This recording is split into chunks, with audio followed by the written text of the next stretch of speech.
let's be clear about this. A lot of the stuff that we've talked about being big issues today, maybe this is our bad, but we generally, when we cite a list of those issues, we've not included pornography in it. It seeps into all these other issues that concern us. The divorce epidemic, shaped by pornography. Self-image and depression and loneliness, shaped by pornography. Social media, shaped by pornography. The number one way kids are learning about sex is through porn.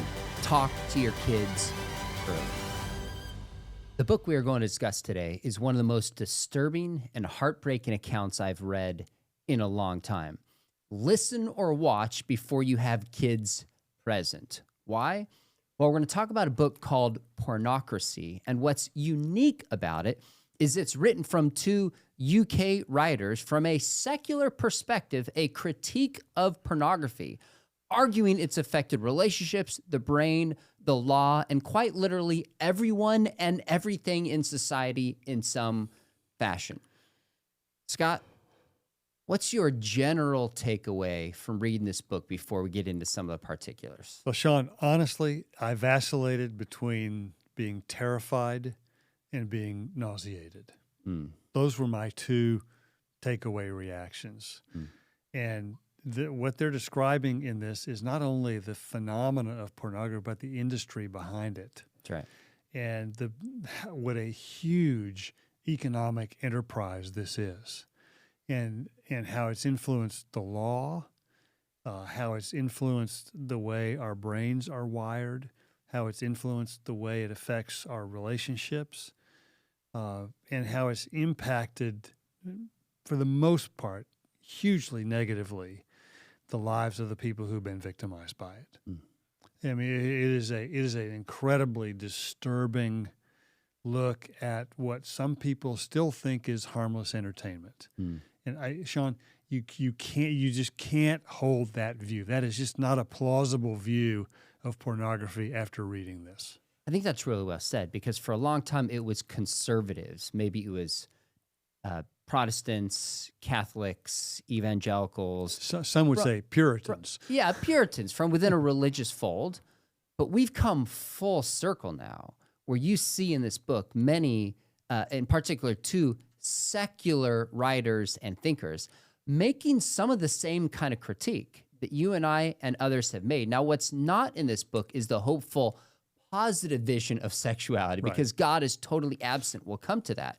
But as far as the critique, it was chilling. There was a few times I almost put the book down and was like, do I even want to read this? And it's not salacious.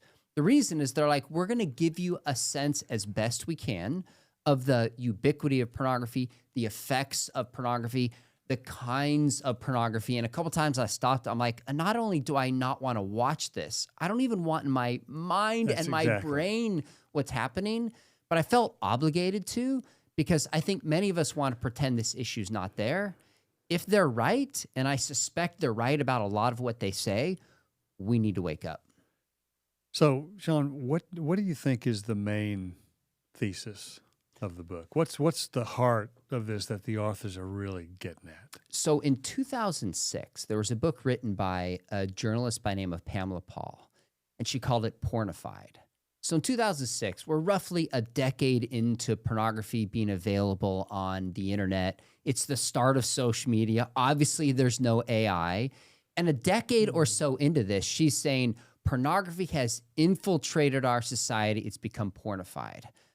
Pornocracy is playing off the term ocracy, like democracy or aristocracy, is that it's not just affecting our culture, it's actually shaping and directing our culture by certain power players in the porn industry in a way we haven't seen in the past. So they start off in the introduction by saying pornocracy, it's a noun, it's a society in which political power, culture, relationships, and identity are shaped or dominated by the purveyors of pornography. So the new angle here is kind of this law and the power that it's actually becoming not only normalized, but there's this kind of top-down political power at play, pushing this in the name of liberty and freedom in a way that they say is just wrecking our society. Now, in some ways, we'll come back to more of what that is. But let me read one thing that they say here. She says, like, two of them say, generations raised with smartphones have now viewed scenes of rape, choking, and incest before experiencing their first real-life kiss. I mean, just how does that affect the brain? How does that affect your expectations? And some of the lines they say, I'm like, these are biblical critiques minus the biblical theology. She says, over nearly 3 decades, online porn has trained the mind to see women not as persons, but as costumes to be worn, roles to be assumed.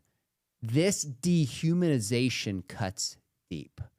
Exactly. And so here's the way in the intro, I'll just kind of read to frame this hopefully well. They say, this is the pornocracy. Ancient patriarchal scripts rebooted for the digital age. Spy cams, nudifying apps, which you and I have talked about in our cultural update. Just recently. The theft of intimate images have transformed every woman's existence into sexual entertainment, reducing her to a commodity to be traded. Looming on the horizon is a future of relentless, sexualized surveillance where women and girls are shut out from public life altogether. If we continue to defend pornography as a matter of personal preference, and this is the autonomy that you and I have talked about, the fate of women in the West may come out to resemble that of women living in theocracies. After all, our bodies are the same the world over, and the misogyny knows no borders. So not only is this a critique, it's kind of like a secular prophetic book about how these changes in technology will lead us when it comes to girls and women. Now, they're not saying pornography is only a male phenomenon. It's not a distinctly feminist critique either. That's correct. That's an important point. It is, because the authors, it's a man and a woman who are co-authoring this. That's exactly right, which is important, I think. And so bottom line, they say, perhaps the greatest victory in porn's relentless rise to power is how it has become normalized. And the word they use is respectable, which even goes beyond a norm. Shame has been inverted. Everywhere from schools to teachers, government guidance to fashionable dinner party conversations, those who criticize porn are sneered at as censorious, sex negative, or whorephobic. And I say, amen. It's about time conservative Christians are not the only ones saying this. And I'm happy to wear those labels because I think they're absolutely right about how pervasive it's become. And there's no way around this. And the free expression argument starts to just sound a little hollow when you see all of the implications that they describe here. So let's be clear about this. How big an issue would you say this is today, as opposed to things like radical Islam, artificial intelligence, Christian nationalism, critical theory? You know, a lot of the stuff that we've talked about being big issues today, I mean, maybe this is our bad, but we generally, when we cite a list of those issues, we've not included pornography in that. And I think that's an oversight on our part. And this book has definitely corrected that, in my view. So where would you put it on the list? So I'm going to answer that, but let me just give a sense of how big it is. This book has some stats that I think frame it for us. So how big of an issue is this? I knew the stat nerd was going to come out here at some point. You know me well by 8 years and 500 episodes. So one study they cite, which they say is dated, that global revenues for porn is about $97 billion, more than the GDP of most nations on Earth. Most nations on Earth, it's GDP. So later in the book, they bring out and they say just how normalized and even unremarkable looking at porn is. They say the porn industry's value is double that of Hollywood. It's double that. In 2020, the world's 4 largest pornography sites received nearly 11 billion visitors each month, greater than the number of visitors to Amazon, LinkedIn, Netflix, Zoom, and eBay combined. Now, the biggest site of them, which they name, and I'm not going to name the porn site on this podcast, was named the third most, quote, socially impactful tech brand of the 21st century. Those numbers, in some ways, tell the story in itself. Now, when we compare that to radical Islam and AI, like it's almost impossible to really rank them. But in terms of a belief system that more people are embracing, leading them away from Jesus, you can't think of something more than Islam because it's way more influential than Christian nationalism, than any other competing narrative, progressive Christianity, fill in the blank. It's radical Islam. But when it comes to how big of an issue it is, it's hard for me to not place it in the top 5 and at least probably in the top 3 because I think it seeps into all these other issues that concern us. So larger questions about LGBTQ clearly shaped in many ways by pornography. The divorce epidemic shaped by pornography. Self-image and depression and loneliness shaped by pornography. Social media shaped by pornography. So it's not like a set of beliefs, like, again, Christian nationalism or radical Islam, but its underlying influence, I think it's within the top 3. Now, agree, disagree? Well, I'd add to that one notion that used to be controversial that I don't think is anymore, and that is violence against women has been shaped by pornography. Now, that used to be controversial, and the pornography companies will vehemently deny that porn contributes to that. But as we get into more of this, Sean, some of the stuff we may have to use some euphemisms. We will do our best to describe some of this. But I think it has radically changed the expectations, particularly of people who have grown up with some of the newer types of porn that has become incredibly popular. And Sean, it just raises the virtue question for me. And what does this say about us as a culture that we are justifying and we are so attracted to these kinds of pornography that we'll get to some of the details on this in a minute. I would put it right at number 2. Okay. Behind radical Islam. I think that is I think still the main threat, and particularly in radical Islam, maybe not so much in the West, but clearly in the developing world. Our folks who are on the mission field in the Middle East and especially in Africa, they will tell us that the 2 things that they worry about most in their churches are Islam and the prosperity gospel. Oh, that's interesting. Both those are the 2 most important issues that their people face regularly. And by the way, if I could qualify this, it's not just radical Islam. If there's a belief system that more people believe leading them away from Jesus, it's any kind of Islam that denies the Trinity and the deity of Jesus. So for society, radical Islam, in terms of a belief system that's leading more people away from Jesus, it's any version of Islam, I would say. But that's a separate conversation. Yeah. You put it number 2, which is high and huge. And but before I read this, I wouldn't have. Oh wow! I would have put it, somewhat further down the list. Okay. But it's the new. So what's new in pornography that has gotten me to that point.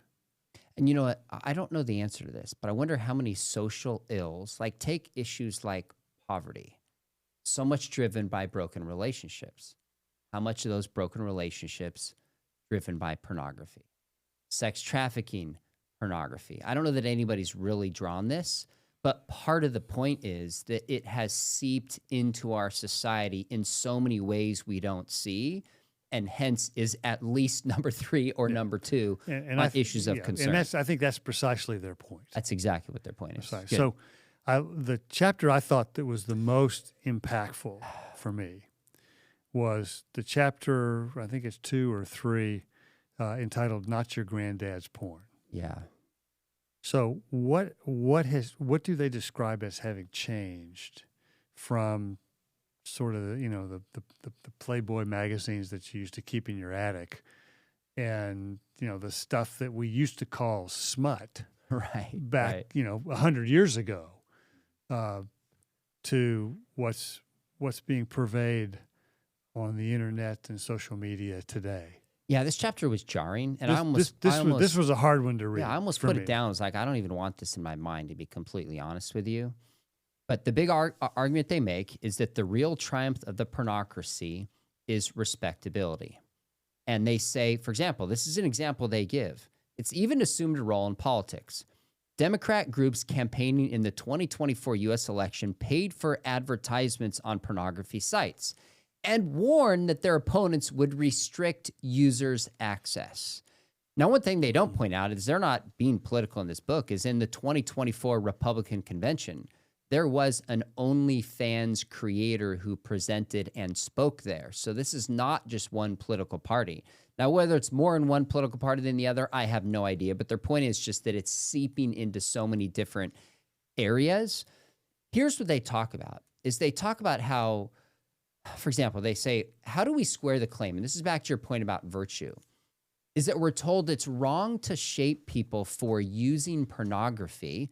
It's a human right. And here's their question. How do we square these claims to the fact that the world's most popular pornography platforms continue to host countless rape videos, child sex abuse material, and revenge porn? That's just a fact. Now, we can pick on the people who are putting this on platforms, but they're putting it on there because people are watching it and desiring it. And so they point out 3 areas where they think this is not your granddad's porn. And I'll do my best to frame this in a way that's respectable. Number 1 is sexual violence. So they talk about this 2023 counsel for equality of women and men. They reviewed millions of videos on the biggest international pornography websites and found 90% featured verbal, physical, and sexual violence towards women. 90%. I'm not going to read the way that it describes them. It's so objectifying and dehumanizing and dealing with assault and sometimes torture, commonly showing up. On another study of 150,000 videos in the UK, they found 1 in 8 titles shown to first-time visitors of mainstream porn sites describe sexual activity that constitutes sexual violence. So another estimate, between 35 and 45% of scenes include at least one act of aggression. And by the way, women were the target 97% of the time. So it's also teaching certain roles of men and women and how to treat the opposite sex. So the first massive trend that's different, they say, from Playboy magazine is sexual violence. The second one, I did not see this coming, Scott, is in 2018, an article in Esquire magazine found that incest was the world's fastest growing porn category. Now that's, do the math, 7 years ago? I don't know if these are trends that come and go. I'm not tracking these trends. I really don't want to. Yeah. But they make the point that it's common and it's normalized. And what happens is we have this natural ick factor to kind of incest. And that's broken down. And they say watching... Decreasingly. Decreasingly, exactly. Watching incest porn doesn't mean you secretly want to sleep with your sister. What makes it compelling is the extremity itself, the thrill of crossing boundaries and violating taboos, which is the heart of what pornography does. And then the third one, which is no surprise, is the barely legal category of just thousands and thousands of videos titled barely legal, teen category. And the age in the U.S. to be in a porn film is 18 years old. But all these sites have just code words that people can search for barely legal. That's the shift. 3 things we've seen in pornography they point that is just disturbing. I'd add a 4th to it. Do it. And it's just one line. And as the filmed torture of human beings remains largely free from legal censure. Choking, slapping, various forms of what we typically have called sadomasochism, are now routine. And the danger in this, Sean, is that what struck me in this is that people who view this from a young age start to expect that this is normal in their sexual relationships that they have, and the boys think it's, that everybody does this, and the girls think that this is what the boys want, and so we have what I would call it's created a category of willing victims, which I don't think we've had much before. We typically have said, rape victims, it's non-consensual. Well, it may be bordering on that here, and so you can see where it's a little easier to see the justification for that if consent is our own, if autonomy and consent are our only moral values governing this, then there's nothing to stop this. And I think what we have here is a little dash of utilitarian thinking, a little dash of the consequences that are being produced by this. And Sean, I think most people, today they're not aware of these consequences. They're not aware of how normalized this kind of extreme behavior has become. And that is just this incredible danger. And I think, I'm glad that I'm not raising a teenage girl today. And I'd be terrified if I was raising one in the UK from what they're describing. And the U.S. is, I don't think, any different than what's taking place in the UK. I think that's true, but I wish they had drawn out more the bankruptcy of a consent sexual ethic, which is what people have said, as long as there's consent, then it's moral and it's justified and it's a matter of freedom. The point being, it leads to these most dehumanizing, degrading kind of scenes, and people that are watching this can't tell who's acting, can't tell if this is real, shapes their brain, shapes their expectations, and we should leads to that. I think we should be fair, too, that there is a lot of this that is not consensual. That's right. Too.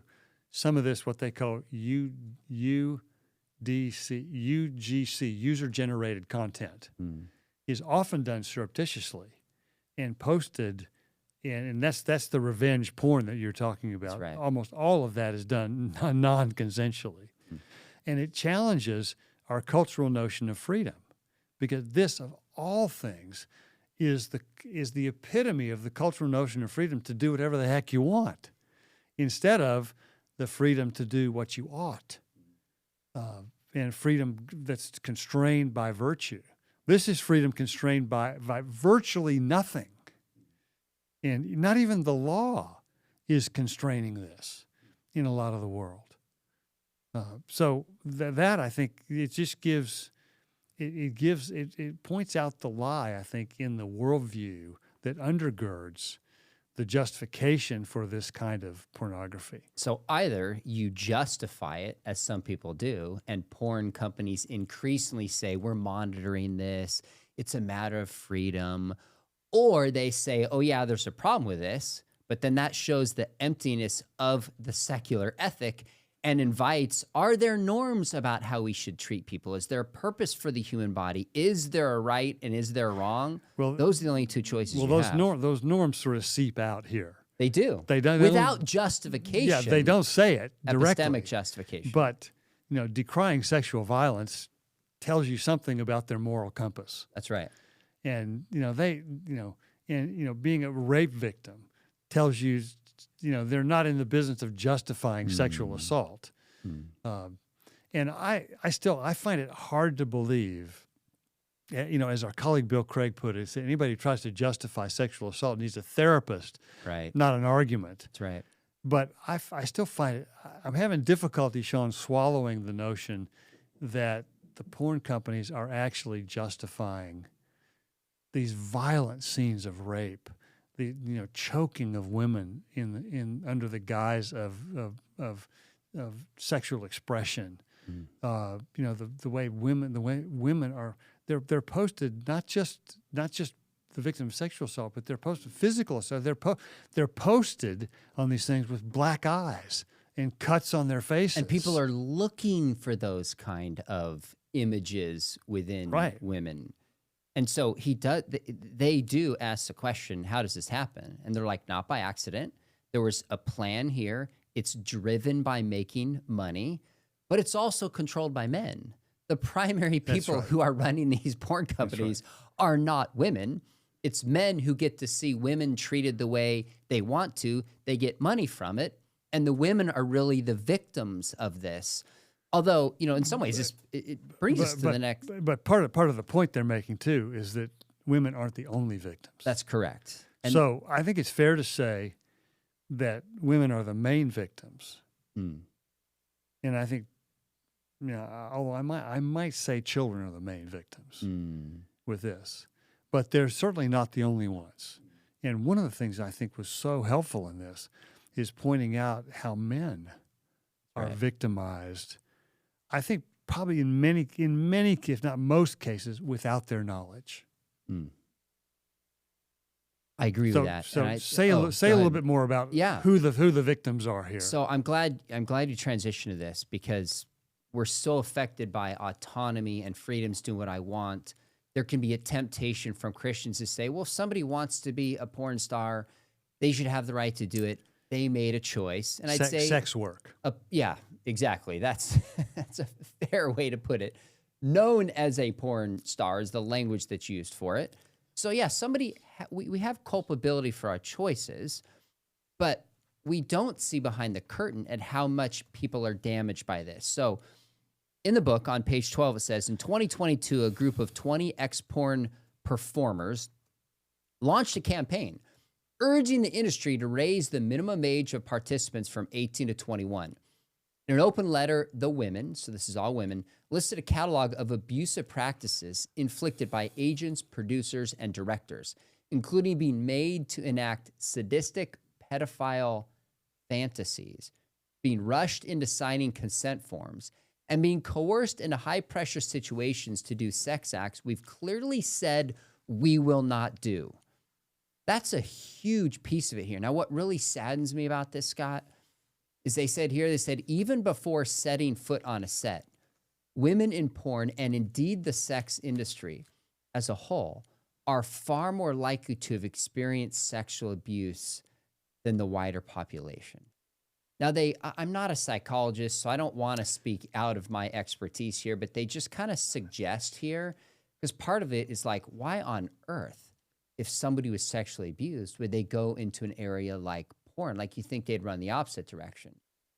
And they say a handful of testimonies from survivors suggest that for some, viewing abuse is a way to make sense of what's happened to them. So they quote somebody saying, a person who was abused from age 7, I turned to porn to normalize what was happening to me. Every time I'd go on the internet, I'd search for porn rape scenes to try and convince myself that what was happening to me was okay. It reinforced in my mind that women were there to be used for sex. And at the end, they always seemed to be like it anyways. This girl from age 7, just horribly abused in the worst way imaginable, doesn't know how to make sense of it. And porn at least gave her a sense of, oh, I'm not alone. This is normal. And it's people like this who were drawn into the porn industry. So yes, they make a choice, but they're absolutely victims as well. And these porn producers are using them for money and for pleasure in the way that they describe in this book. And I think it's just disgusting. Before you leave that, it's a vicious cycle, because take a step back. Where do child sexual abusers, what's their exposure to pornography that leads them to abuse children? Yep. I mean, overwhelmingly, there's that association. Now, granted, causation and correlation are not the same thing. Sure. But it produces that cycle that's a really hard one to break, because people who treat serial sexual abusers, they comment all the time about how difficult it is for them to break that temptation. That's right. That's a particularly difficult one to break. That's an addiction that is awfully tough to shake. I think that's right. And which is why, in the past it motivated rather radical solutions, which I don't think either of us would support. But I think they've recognized from early on how difficult it is to break out of that. And I think the reason why is the very next chapter is on the brain's role.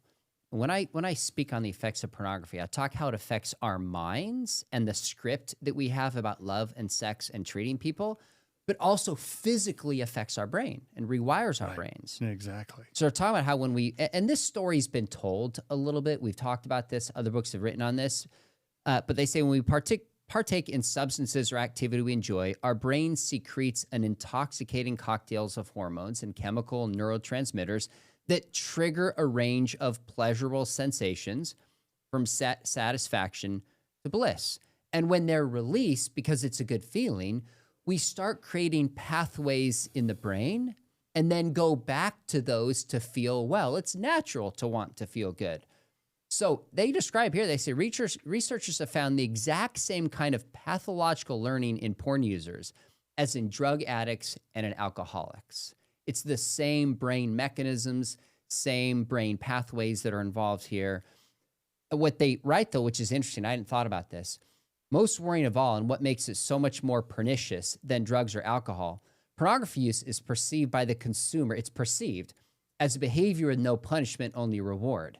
So when someone's drinking, they're like, well, if I have 2, 3, 4 more drinks, I'm going to have a hangover. In your mind, you don't think you're going to have a hangover. You're just going to be fine the next day. So some of the inhibition that might keep somebody from abusing that is gone.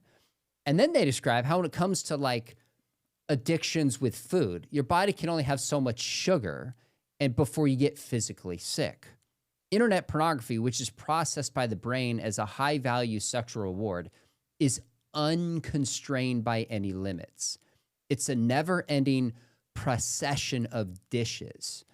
Now, with that, they ask a question. Go ahead. Yeah. And then, which, like any other addiction, takes more and more of it to get the same neurological effect. okay, so yes, and let me say no. Go And for maybe it. we differ on this. Let me circle back to that. Hold that thought for a second. What they write here, they're asking a question. They say, does looking at porn reflect desires, or does it create and shape new desires? And they argue, and I think correctly, that what draws people to pornography, like in a drug, if you have a drug and you want the same high, you need a harder drug or greater quantity. Right. But when it comes to pornography, it's variety. That's what drives it. I need something different. I need a new experience. So somebody starts being driven to look at different things that give them the same shock, high. Stuff on the extremes. It moves increasingly up the scale of more and more extreme, which is all available one click away. They say compulsive users are not only to seek greater quantity, but an ever-increasing variety of content. And this, in turn, shapes the brain. So they're not concerned about this in the book, and you and I would view this differently, but they say one relatively benign example is for straight people to start consuming homosexual pornography.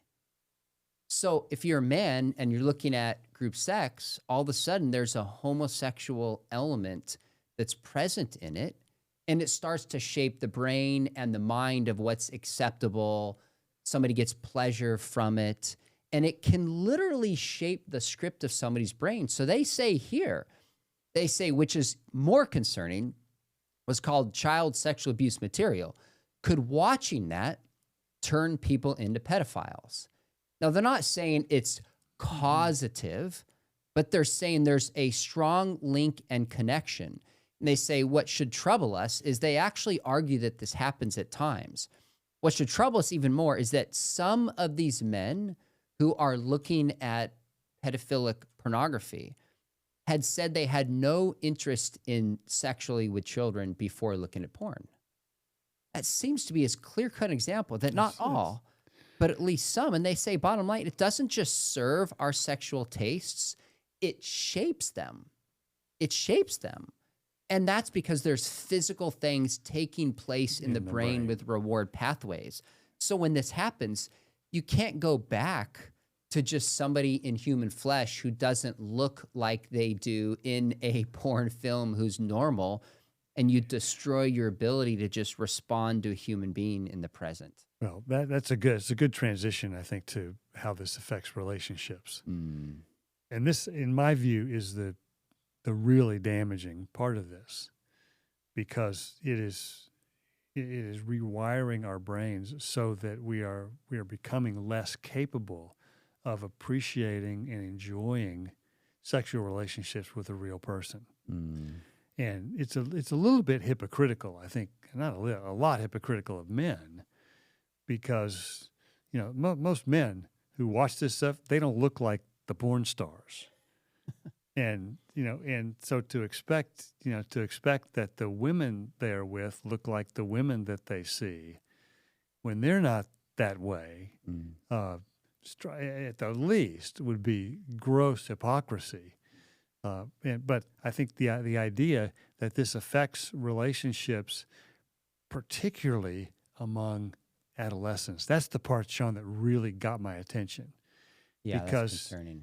Because if they grow up watching this stuff on the extreme, which, you know, that stuff wasn't available until, maybe just in the last 10 years. At least easily accessible and Yeah, available. Yeah, that's true. I agree. When that becomes normalized, then, you know, like we said, the boys expect it, and the girls know that the boys want that, and so it's part of pleasing the boy, and that all of a sudden has become normalized among adolescents. Exactly. And, you know, there's a lot of, Sean, you know, all the stuff that happens in adolescence, you know, that shapes the trajectory of where life goes. That's right. In some pretty influential ways.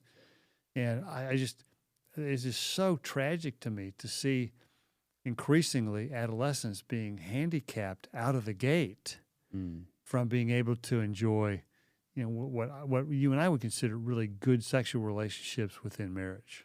Handicapped is the right word. Disadvantaged from the get-go Right. because of this. And, you know, one of the things they point out is they say most kids, if they're searching for it, it's just out of curiosity. But you misspell a word, you're thrown onto a porn site. There are people trying to hook kids actively early on. You know, interestingly, earlier you asked about how men are victims. And on page 37, they say, the truth is men are porn's victims too. Takes away their ability to enjoy fulfilling, respectful relationships and programs them to react to what they see on screen rather than to value and find mutual pleasure with their partners. I couldn't have said it better myself. I have that underlined too. I mean, you have that same one underlined. I mean, it's just, so they say on the next page, they say, for men in heterosexual relationships, personal pornography use has been linked with increased relational conflict, diminished female sexual desire, poor male positive communication, and less overall satisfaction. Men's solo consumption of porn negatively impacts their female partners. And guess what? Even if their partners don't know. That's the key. So what happens is somebody will come out of this, and then it'll be made known, and then their partners will say, okay, now it actually makes sense. Now I can connect some dots. And they have some studies in here. I don't want to just believe studies that favor my view, but studies about divorce increasing because of that. Link with infidelity. I think it's hard to show cause, but it's also hard to deny that is a huge role driving infidelity. It's a factor. I'm not sure it's the causative one, but I think to deny that it's a factor, I think, is putting your head in the sand. And here's an interesting point, Scott. It's almost embarrassing that I didn't make this connection before, because I've read and studied and talked on this, but they talk about, your question was, how is it ruining relationships? And they say porn is killing young men's sexual performance. And so Swiss researchers found that 30% of males 18 to 24 suffer from some degree of impotence, 30%.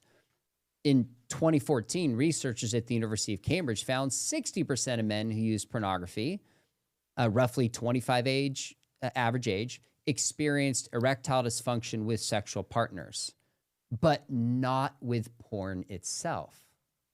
So the problem, the way she frames it, I'm just going to read it. I don't know any other way to frame this.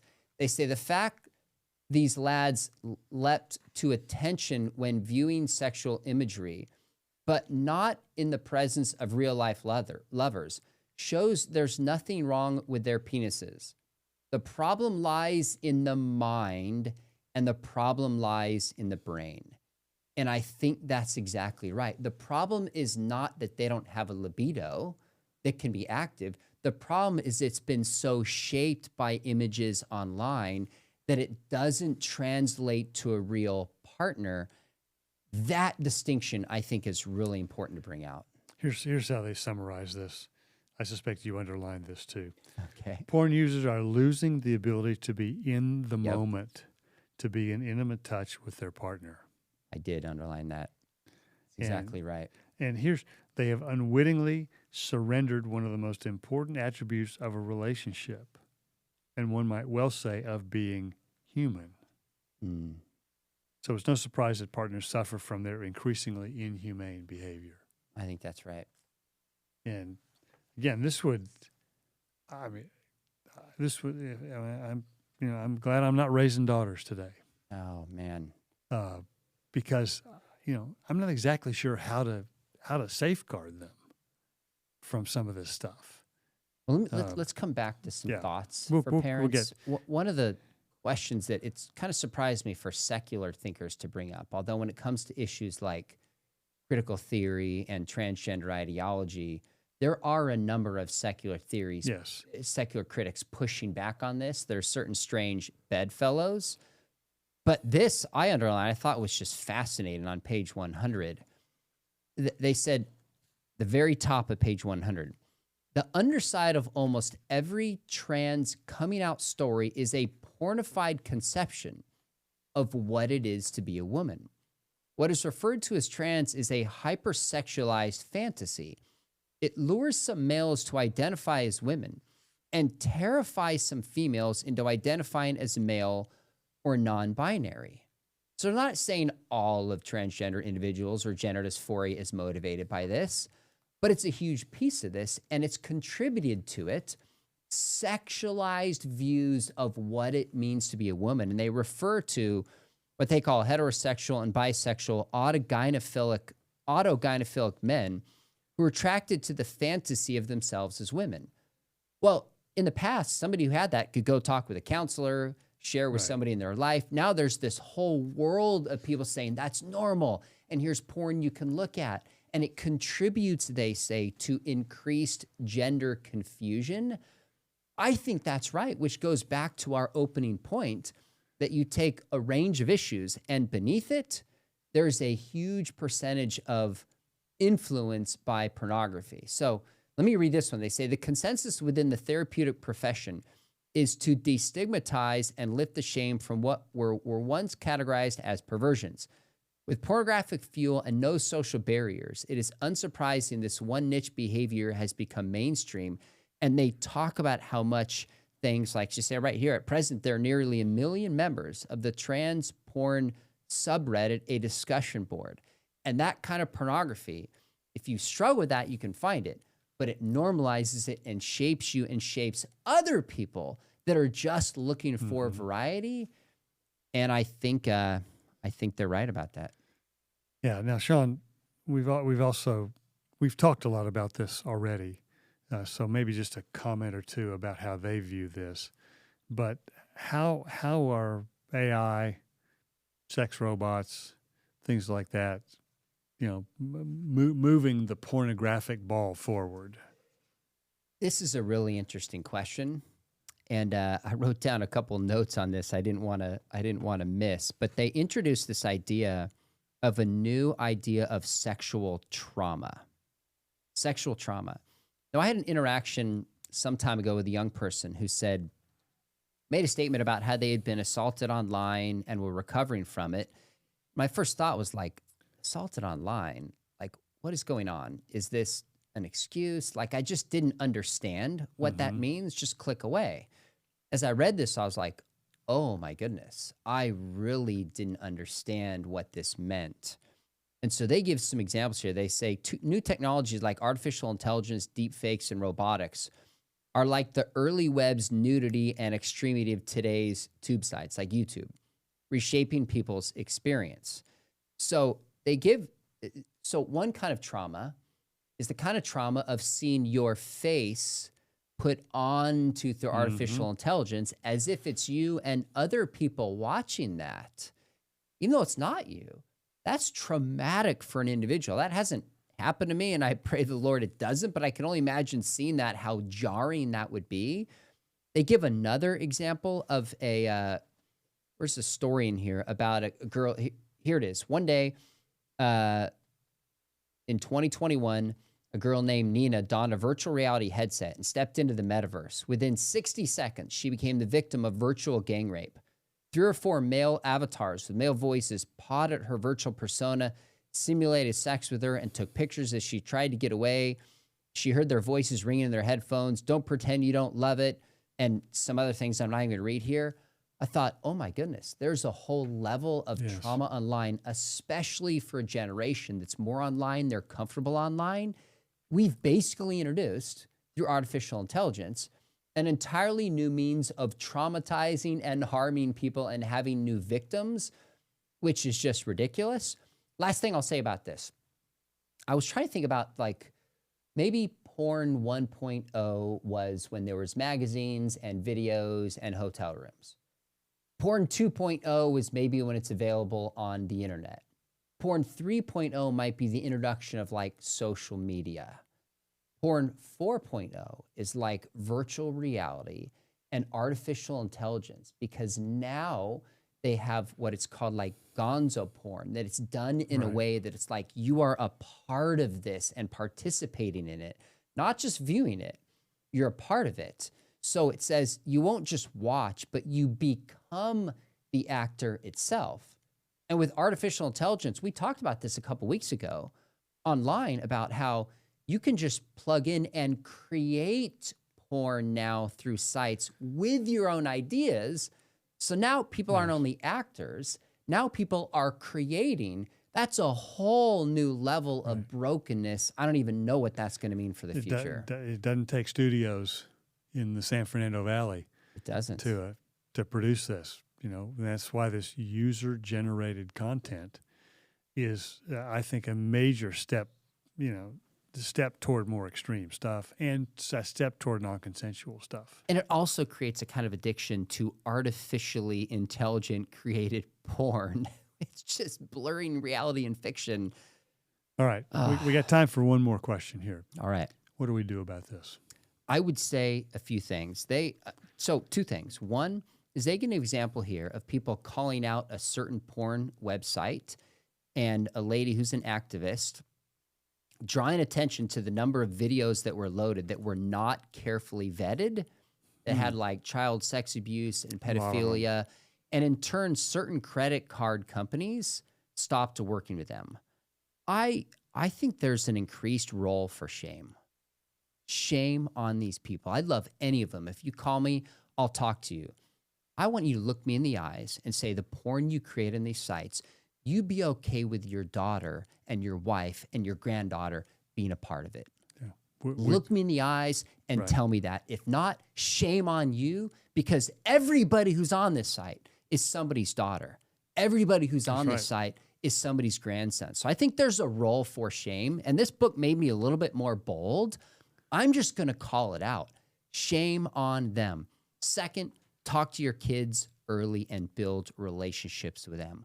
Talk to them, talk to them, talk to them. The number one way kids are learning about learning about sex is through porn. Talk to your kids early. Hear, hear. Sean, this is, I don't know if I can recommend the book to everybody. I agree.